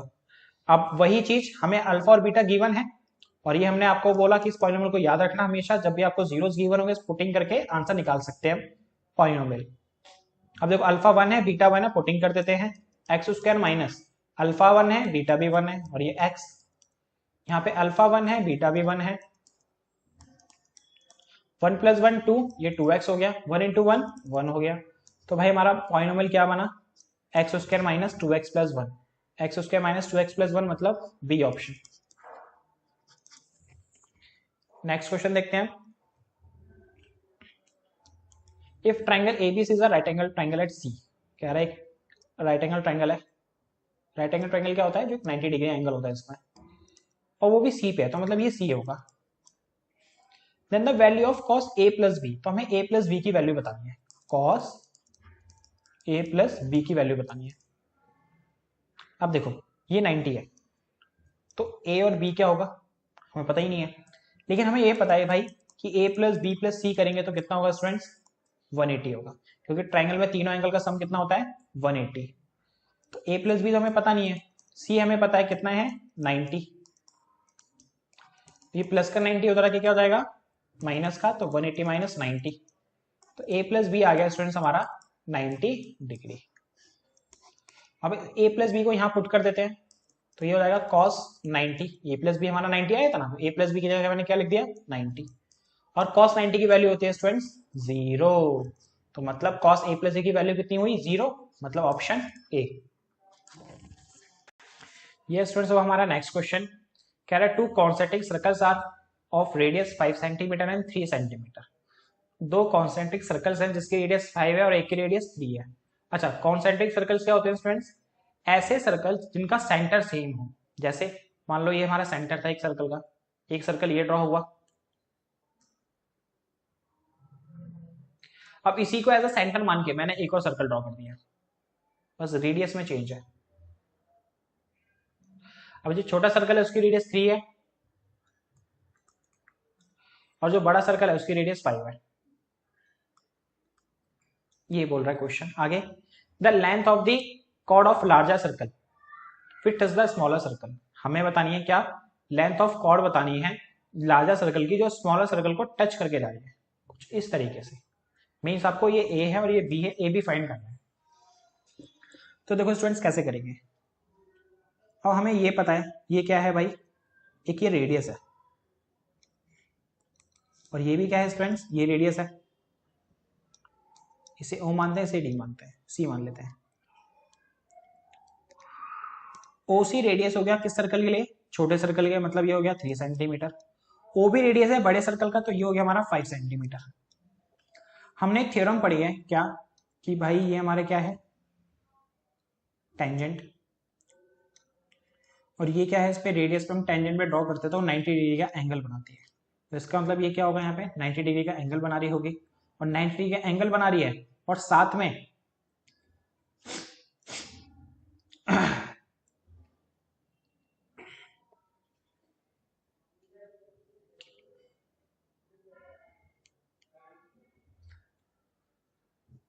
इसका मतलब ये यहाँ पे क्या बना रही होगी, 90 डिग्री का एंगल बना रही होगी। तो इस हिसाब से ओ सी बी एक क्या हो गया, ट्राइंगल। ओ सी बी ट्राइंगल क्या हो गया स्टूडेंट्स, एक राइट एंगल ट्राइंगल हो गया, राइट एंगल ट्राइंगल हो गया। अगर ये राइट एंगल ट्राइंगल है तो भाई इसमें पाइथागोरस थ्योरम लगा के मैं किसकी वैल्यू निकाल सकता हूँ, सी बी की, है कि नहीं। अब इस ट्राइंगल में क्या लगा दूंगा, पाइथागोरस थ्योरम, जो होती है हाइपोटेनस का स्क्वायर इक्वल टू बेस का स्क्वायर प्लस परपेंडिकुलर का स्क्वायर। 90 के सामने वाला हाइपोटेनस होता है जो है हमारा 5 का स्क्वायर, बेस हमारा सी बी है तो उसको सी बी रहने दो क्योंकि हमें वो पता ही नहीं है, वही निकालना है। परपेंडिकुलर हमारा 3 है, 3 का स्क्वायर, 5 का स्क्वायर 25 और ये सी बी का स्क्वायर, 3 का स्क्वायर 9, प्लस का 9 इधर आके क्या हो जाएगा स्टूडेंट्स, माइनस का। 25 में से 9 गए 16, इधर स्क्वायर है तो स्टूडेंट इधर आके जाएगा रूट ऑफ 16 होता है स्टूडेंट्स कितना, 4। तो इस सी बी की वैल्यू आ गई हमारी 4 सेंटीमीटर। सेम ये भी कितना आएगा हमारा 4 सेंटीमीटर, देखो ना ये भी 3 हो जाएगा, ये 5 हो जाएगा, दोबारा राइट एंगल ट्रायंगल बन जाएगा। तो ये भी कितना होगा 4 सेंटीमीटर, ए सी बी 4 सी बी भी 4। तो हमें पूरा ए बी की लाइन चाहिए थी तो 4 + 4 8 सेंटीमीटर। तो भाई इस कॉर्ड की लाइन कितनी आएगी 8 centimetre, means option B. Next question and last question है हमारा इस वीडियो का। If in two triangles D E F and P Q R, दो ट्राइंगल है बना लेते हैं, डी ई एफ और पी क्यू आर। इन दो ट्राइंगल में एंगल डी इक्वल है एंगल आर के। ओके ये एंगल इस एंगल के इक्वल है। एक सेकेंड, एंगल डी इक्वल है एंगल क्यू के। एंगल डी किसके इक्वल है, एंगल क्यू के। और आर इक्वल है ई के, आर इक्वल है ई के। तो which of the following is not true. तो अब इन चार ऑप्शन में बताना है कौन सा नॉट ट्रू है, कौन सा गलत है। तो देखो सबसे बेस्ट तरीका क्या है, सबसे पहले इन ट्राइंगल के नाम लिखना सीखो। आप नाम कैसे लिखते हैं, अब नाम लिखना तो सर दे ही रखें डी एफ और पी क्यू आर, नहीं, जो चीज हमें दी हुई है ना डी क्यू आर ई, इनके बेस पे नेम प्लॉट होते हैं इन ट्राइंगल्स के। अब उससे फायदा क्या होता है कि हम पैटर्न में उनके नाम लिखे होते हैं और इजी वे में हम उनके कॉरस्पॉन्डिंग साइड या कॉरस्पॉन्डिंग एंगल्स का पता लगा सकते हैं। इसीलिए ट्राइंगल का सही सही नाम लिखना जरूरी होता है। अब सही नाम कैसे लिखते हैं, इस ट्राइंगल का डी और इस ट्राइंगल का क्यू इक्वल है, तो सबसे पहले इस ट्राइंगल का डी लिखो और सबसे पहले इस ट्राइंगल का यहाँ पे क्यू लिखो। अब इस ट्राइंगल का ई इस ट्राइंगल के आर के इक्वल है, तो इसका ई लिखो और सेकंड नंबर पे इसका आर लिखो। अब देखो इसका बचा एफ और इसका बचा पी, तो ये सही पैटर्न हुआ इन दो ट्राइंगल्स को लिखने का। और ये दो ट्राइंगल सिमिलर भी हैं, क्यों, क्योंकि भाई ये एंगल इस एंगल के इक्वल, ये एंगल इस एंगल के equal bye double A criteria, angle criteria. और दो ट्राइंगल सिमिलर होते हैं तो उसके कॉरस्पॉन्डिंग पार्ट्स क्या होते हैं, इक्वल, कॉरस्पॉन्डिंग एंगल इक्वल होते हैं और कॉरस्पॉन्डिंग साइड्स प्रोपोर्शन में होती हैं। मतलब डीई अपॉन क्यू आर, इसकी फर्स्ट टू टर्म, इसकी फर्स्ट टू टर्म, लास्ट की two term E F, last की two term RP, E F upon RP, first and last term, first and last term, ये इसके corresponding sides हुई। अब हम उल्टा सीधा ट्रायंगल का नाम लिख देते हैं, कॉरस्पॉन्डिंग साइड्स बेटा क्या होती है हमारी, गलत हो जाती है। तो इसीलिए पहले ट्रायंगल का नाम हमें सही लिखना चाहिए, किस तरह से मैंने अभी आपको बताया, या फिर हम कॉरस्पॉन्डिंग साइड्स का प्रोपोर्शन इजी वे में बना सकते हैं। अब देखो इसमें से हम चेक कर लेंगे भाई कहाँ पे वो गलत है, इन चारों ऑप्शन में। E F upon P R, E F upon P R D F upon P Q के इक्वल है। E F upon P R ये आर पी बात एक ही होती है, D F upon P Q के इक्वल है, तो भाई पहला वाला तो ठीक है एकदम। DE upon D F, DE upon D F equal है F E upon R P के, F E upon R P के, गलत है स्टूडेंट से। देखो DE upon D F, DE upon D F नहीं है, क्यू आर है, और ये E F upon R P के इक्वल है, तो मतलब ये वाला क्या हो गया, गलत। तो इसका मतलब उसका आंसर ही क्या हुआ, बी ऑप्शन।